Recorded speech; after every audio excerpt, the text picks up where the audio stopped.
আসসালামু আলাইকুম প্রিয় শিক্ষার্থীবৃন্দ, আশা রাখছি তোমরা বিগত সব ক্লাসে আলোচনা দেখেছো এবং আমরা সেই অনুযায়ী রাইট ফ্রম ভার্বের আরও একটি গুরুত্বপূর্ণ রুলস নিয়ে এখানে আলোচনা করব।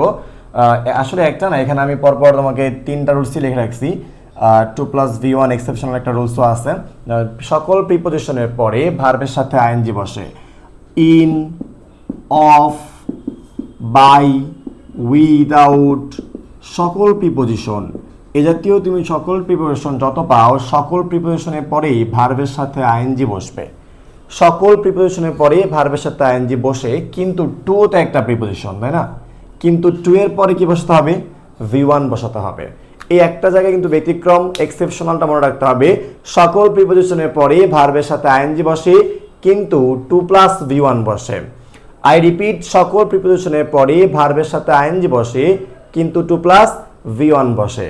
তবে তার পাশাপাশি এক্সেপশনাল তোমাকে কিছু রুলস মনে রাখতে হবে, যেমন with a view to, get use to, addicted to, be use to, look forward to, এগুলোর পরে ভার্বের সাথে আইএনজি পাবা। তুমি যেখানে with a view to, get use to, addicted to, be use to, look forward to, এগুলো যদি কোনো বাক্যে পেয়ে থাকো, ঠিক তার পরেই ভার্বের সাথে আইএনজি পাবা। যেমন তুমি উইথ আ ভিউ টু যদি পাও, তার মানে তুমি মনে রাখবে তুমি 1 মার্কস পেয়ে গেছো, কারণ তুমি এই রুলসটা জানো, you know the rules. With a view to, get use to, এদের পরেই ভার্বের সাথে আইএনজি বসবে।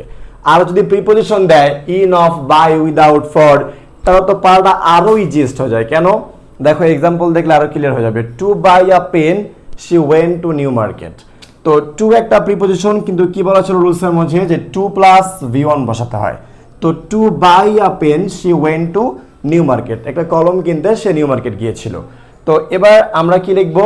টু এর পরে যেহেতু V1 বসবে, তার মানে বাই যা আছে তাই থাকবে। ফর একটা প্রিপোজিশন, তো কি পড়েছিলাম আমরা এখানে? সকল প্রিপোজিশনের পরে ভার্বের সাথে আইএনজি বসবে। তো ফর বাই নাকি buying? For buying a pen, she went to new market. তো এভাবে তোমাকে যদি আরো একটা দেওয়া হয়, তোমাকে যদি এখন দেওয়া হয় যে উইথ আ ভিউ টু, এখন তোমাকে যদি আরেকটা এক্সাম্পল দেই, ধরো কোশ্চেনটা এমন আসলো, with a view two,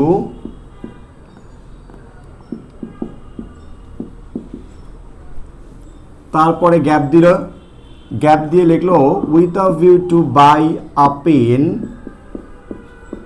she went to new Market. এবার কি পারবা না? তোমাকে তো এটা আমি মুখস্থই করলাম এখন, যে with a view to, get use to, addicted to, be use to, এদের পরে ভার্বের সাথে আইএনজি বসবে। তা আমরা এখানে কি লিখবো? With a view to buying a pen, she went to new market. তো প্রিপোজিশন দিয়ে যদি প্রশ্ন হয়, এবং এই যে with a view to, get use to, addicted to, এখান থেকে তুমি একটা রোজ পরীক্ষাতে পাবাই।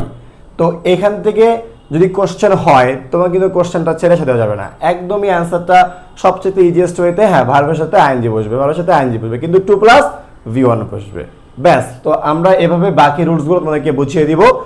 তোমরা এই প্লেলিস্টের প্রত্যেকটা রাইট ফর্ম ভার্বের প্রত্যেকটা ক্লাস দেখো। তো আশা করি ইম্পর্টেন্ট রুলসগুলো শেষ করলে তোমাদের আর কোনো সমস্যা থাকবে না। আসসালামু আলাইকুম, ধন্যবাদ সবাইকে।